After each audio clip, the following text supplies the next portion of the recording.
A nossa entrevistada de hoje é a professora Edilene Gasparini Fernandes. Ela é doutora em literatura pela Unesp, mas dá aula lá na Dom Bosco, em Monte Aprazível. Aliás, a faculdade, a Dom Bosco é uma faculdade, assim, pequena, mas interessantíssima. Ela é uma faculdade que reúne boa parte da inteligência da região de São José do Rio Preto.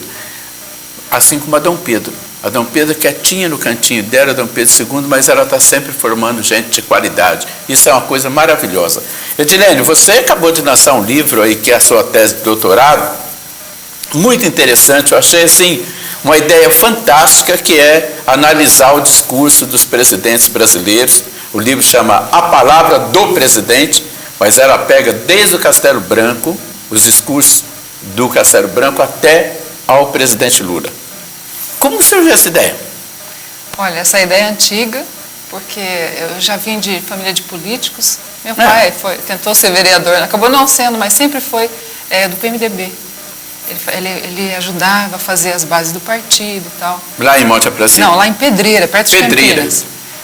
Foi interessante, eu não sei até se eu tenho tempo de contar tudo isso, mas eu estava uma vez numa passeata contra o posicionamento do PMDB, meu pai sobre o palanque, junto com o Quércia, fazendo um pronunciamento à população. Então, isso foi uma coisa assim, que a hora que eu vi aquela situação, meu pai lá em cima, né, decidindo as bases do partido, eu lá embaixo contra tudo aquilo, amo meu pai, adoro meu pai, a gente se dá muito bem, mas politicamente nós não éramos da mesma ideia, né? Então, foi nessa hora que eu me vi assim, pronta para começar alguma coisa, analisar aquilo que eu estava vendo para o lado e pela ótica que eu estava vendo, né? Então foi aí que eu tive a ideia, naquela passeata. Nossa, mas quando foi isso? Faz muito tempo, eu tinha 14 anos. 14 anos, isso quer dizer, um projeto que ele veio amadurecendo ao longo do seu trabalho. Ao longo da minha vida. Estudo, da sua vida, do seu trabalho. Sempre fui apaixonada por literatura, né? Então eu analisei os discursos assim, como peças literárias mesmo, porque eles são, Lelé. Eles são peças literárias. São peças literárias, né? Eles são um engodo, né? Alguma coisa que te faz acreditar naquilo por meio de roupagens muito específicas, né? Então, eu posso até falar de alguns recursos aqui que são muito gostosos de analisar, né? Mas antes de você entrar nos presidentes, quando a gente fala, eu sou apaixonado por literatura, é que alguém, um escritor específico, te toca e faz com que você busque outros. Quem é o seu? Ou a sua? São vários, né? Mas Manuel Bandeira foi o primeiro, né? Tem outros também, não são só os brasileiros, não. Fernando Pessoa me toca muito, Clarice Lispector me toca, Mário de Andrade, Carlos Drummond de Andrade, então, nem se fale. Tem uma listagem. Quer dizer, a tua veia é poética. É poética. Não é prosa. Exatamente. Mas a análise do discurso, sei lá, acho que me completa, né? E eu vou pela área da retórica, não vou pela área da AD somente. Esse livro, ele é baseado em Perelman, que é um dos discípulos de Aristóteles na modernidade. Então é a volta da retórica, né, que ele prega e que apregoa a volta da retórica por meio desse livro dele, chamado Tratado da Retórica. Edilene, o PT principalmente, o pessoal da dita esquerda brasileira usa muito a palavra dialética. Dialética. Tá. O que é essa dialética? Sim, a dialética é a volta desse diálogo que existia muito na época dos greco-romanos e acabou se perdendo ao longo do tempo. Porque a partir de Descartes, a gente teve uma queda do dialogismo, sabe aquela coisa assim dos debates, aquilo que acontecia nos púlpitos, os grandes oradores romanos e greco-romanos, dividirem essas ideias, e um fala daqui, outro fala dali, aquela coisa aí é gostosa, né? Como se a gente ouve na literatura. Isso, depois de Descartes, acabou meio que declinando. Por quê? Porque entrou esse lado mais da especificidade da fala, né?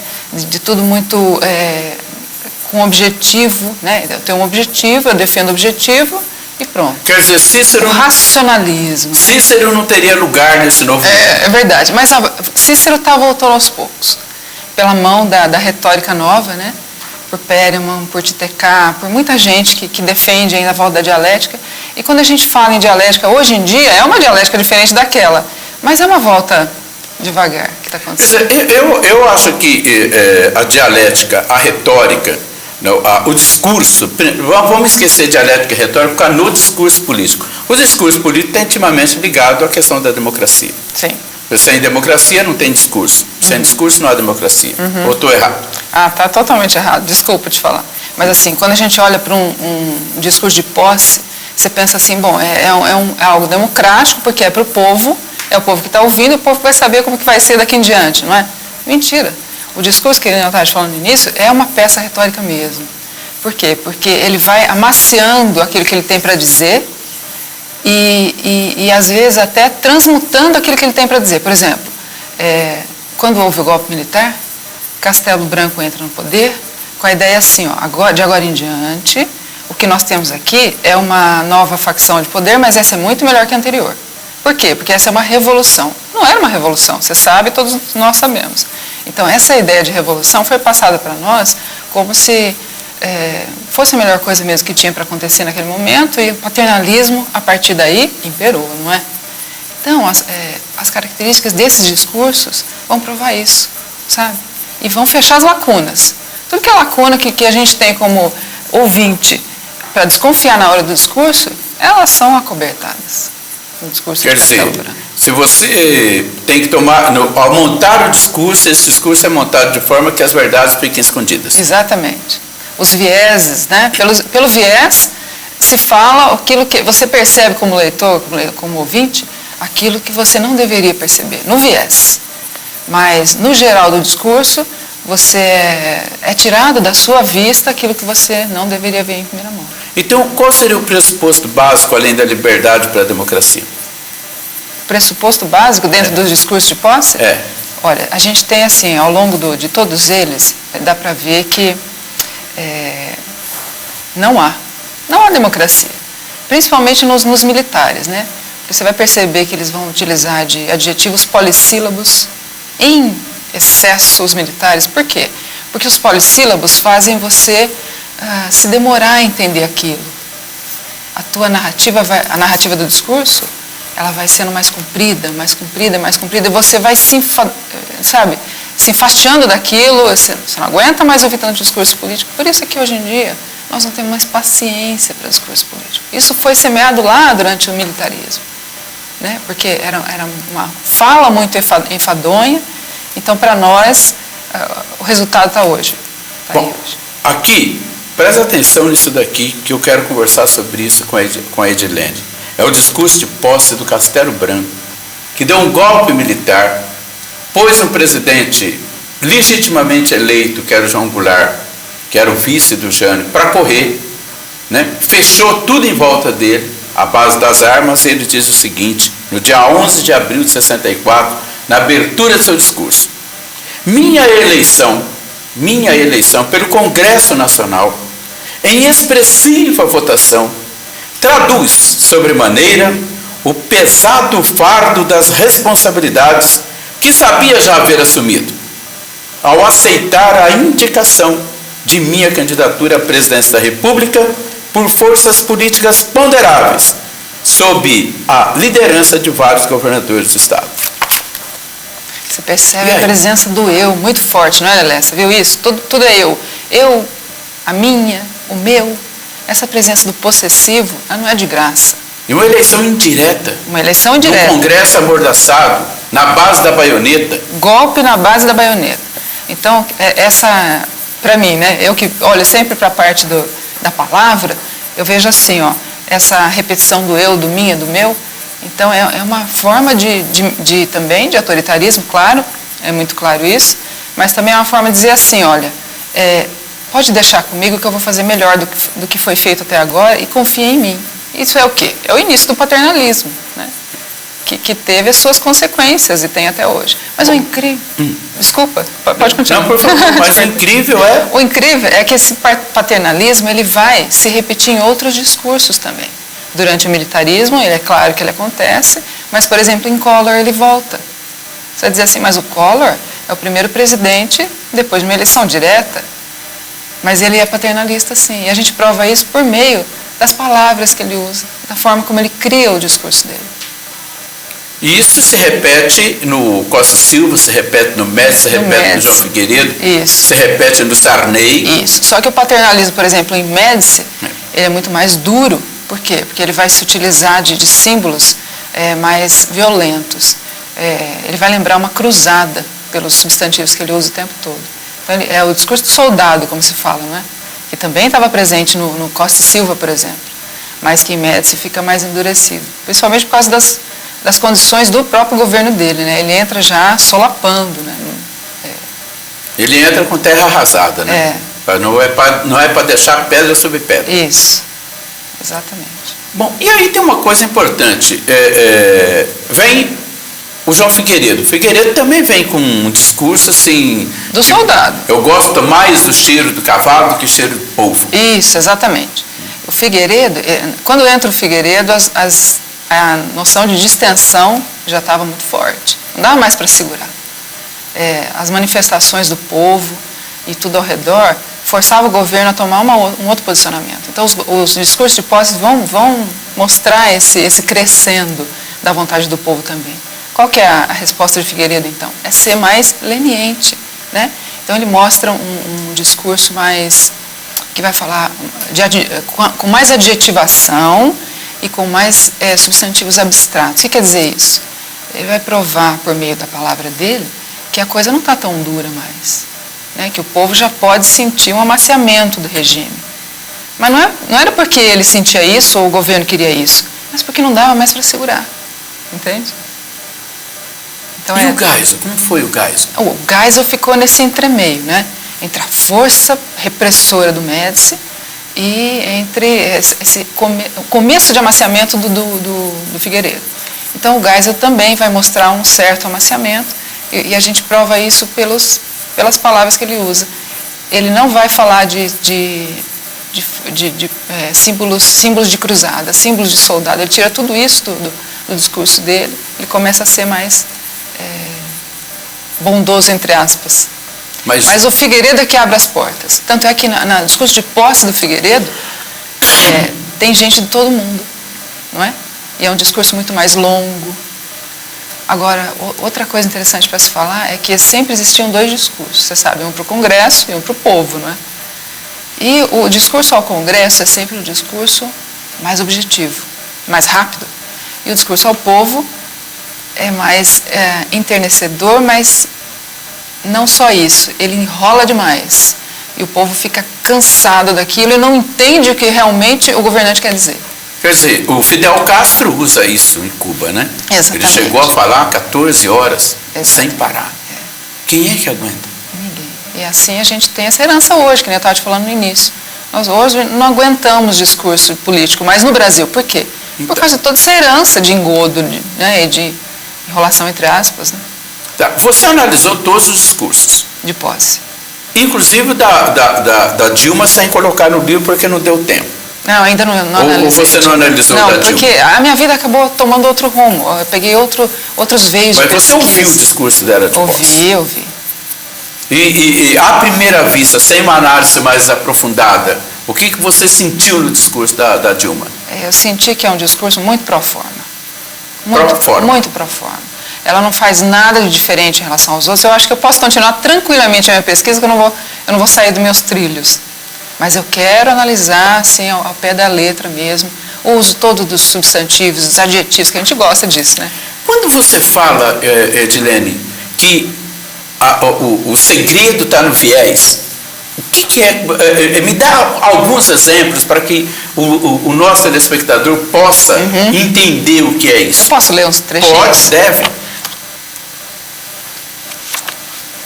Por exemplo, eu vou falar do Lula ainda, porque tá bem... O Lula está mais fresco. Né?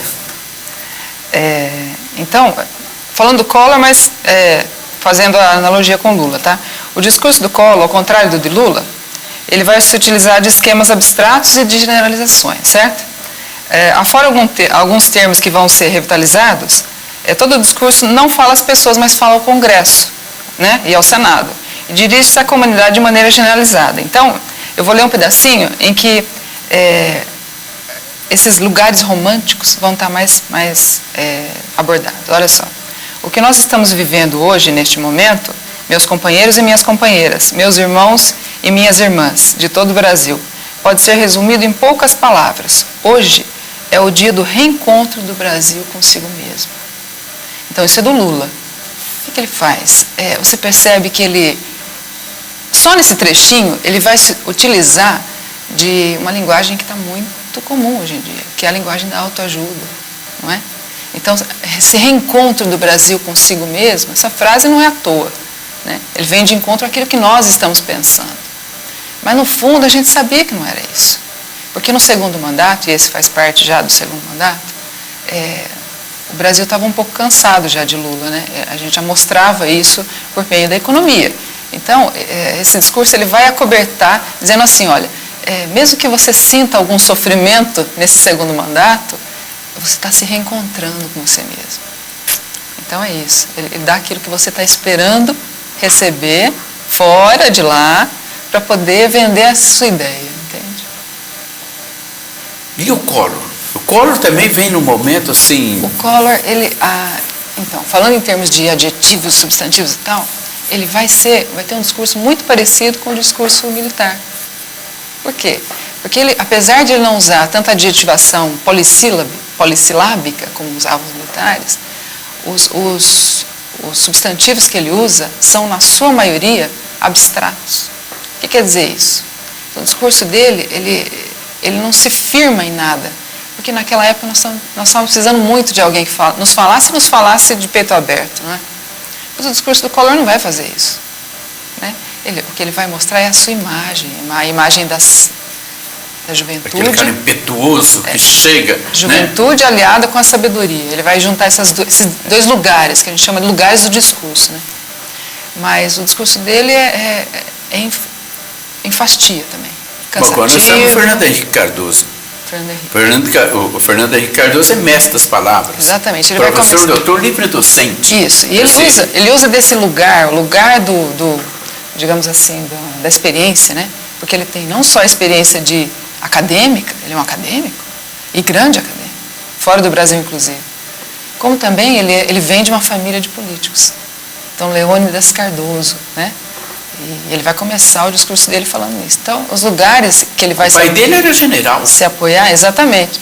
Os lugares que ele vai se apoiar são lugares firmes, fortes, sólidos. Já o Collor já não era assim. Então, por isso que ele teve que criar uma realidade que não existia, que é aquela do jovem, né? Forte, bonito, saudável. Mas o Collor tem herança também familiar na política. O avô dele... Tem, mas ele escondeu isso. Ele não cita o avô dele, porque o avô dele matou um deputado. Exatamente, ele escondeu. Dentro do Congresso. No discurso ele não fala disso. Matou ou atirou só? Acho que matou. Atirou. Né? Matou. Matou. Isso ele não mostra, porque se ele mostra isso... ele já perde muitos pontos. Né? Mas o Fernando Henrique usa muita retórica. Como que é o discurso do Fernando Henrique na sua análise? O Fernando Henrique ele usa frases mais curtas, né? Adjetivos menos longos, substantivos mais concretos do que abstratos, como fazia o Collor, mas o discurso dele também não é muito elucidativo. Ele também faz essa coisa do engodo, entre aspas, com menos força, mas faz. Agora, é um discurso mais objetivo. Agora, o que a gente percebe que, tanto para o presidente, como o governador, como o prefeito, a linguagem do eu individual, ela é muito forte. Ela é muito forte. Eles nunca usam, nós fizemos isso. Ainda que eles não usem o eu, né, a presença do eu é forte. E você percebe isso por meio do que ele defende. Né? O Collor, por exemplo, ele não usa eu. Ele não usa, pouco usa minhas e meus. Mas ele só fala de si próprio no discurso todo. Ele é muito alusivo a ele mesmo. Então, nem sempre o orador usa eu e não está falando... nem sempre, por não usar, ele não está falando de si próprio. Né? Porque muitas vezes a impressão que a gente tem, que o cidadão fala assim, eu fiz o Rodoanel. Uhum. Eu fiz o Rodoanel. Terrível. Eu fiz 5 quilômetros de metrô. Eu construí aquela ponte no bairro. Mas ele construiu com o nosso dinheiro, claro. Cara pálida. Não é? Por que falar eu, não é? Por que não nós? Não fica bem, né? Para começar, não fica bem. Então, mas eles usam. Eles usam. Inclusive, eu comecei a falar sobre o Costa e Silva. E o Costa Silva, ele é o que mais usa. O eu, o meu, o minha, né? Então isso revela puro autoritarismo. O que revela? Puro autoritarismo. Puro autoritarismo. Agora, como que as pessoas, nós, pobres mortais, porque vocês têm o dom, né? Imagina. Mestre, doutor, lida 24 horas com o discurso, com a escrita, com as entrelinhas, com os vieses, com tudo que está aí, né, posto no papel. Como é que nós podemos perceber quando o político está mentindo, quando ele está nos enganando, quando que ele está enredado dentro do engodo para nos prejudicar ou para fazer com que a gente não enxergue a verdade? Pode ser começando pelo meu livro, né? Com certeza absoluta, né? Esse livro aqui eu vou ler ele inteiro. Mas assim, ó, quem fala sobre isso com grande maestria, além de Aristóteles, né, que foi o nosso grande mestre, Chaim Perelman e a Odebrecht TK, e tem outros teóricos que eu talvez não me lembro de todos, mas Ruth Amossi, por exemplo. Não, eu sei. Eu quero saber o seguinte: o presidente está falando. Sei. A Dilma está fazendo um discurso. Uhum. Como que eu identifico aonde ela está pontuando as suas inverdades? Então, esses teóricos todos, eu também no meu livro, vamos falar de algumas coisas que te dão um clique para entender que aquilo não é exatamente o que está no papel. Por exemplo, o uso reiterado dos polissilábicos, dos adjetivos polissilábicos. Quando fica enrolando muito aquele discurso assim, isso é um objetivo. Então, ou então quando o discurso está muito cheio de citações de outras pessoas, como fazia o Itamar, lembrando agora da morte do Itamar. Itamar Franco. O Itamar fazia isso. Ele, o tempo todo, ele fez um discurso curto, porque ele entrou no poder logo após o impeachment do Collor. Então ele quis falar de uma maneira sucinta, ele não podia ficar muito tempo ali, não é? O Itamar é um fenômeno.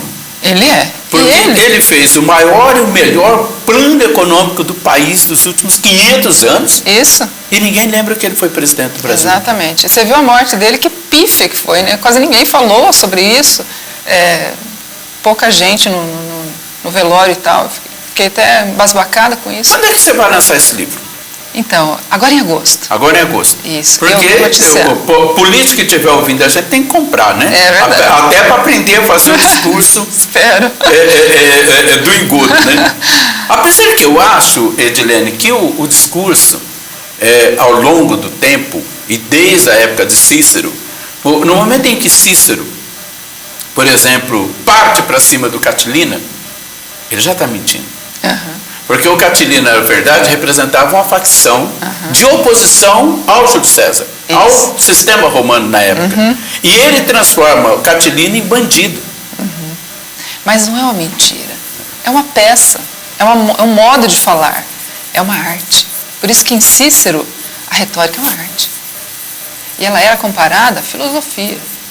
Ela estava ao lado da filosofia. E ela há de voltar um dia, quem sabe, né? E os políticos atuais, o discurso atual, não chega perto de Cícero. Não, isso se perdeu ao longo dos tempos, né? Hoje a retórica, ela é uma maneira de convencer. É um ato de convencimento. É um ato de convencimento e não de discussão. Então, aí se essa retórica é utilizada como pergunta e resposta, como dialogismo, ela vira discussão. Só que hoje em dia está muito difícil, não é, Lelé? Está voltando aos poucos, dizem, né? A retórica, o uso da dialética como retórica. Mas é difícil.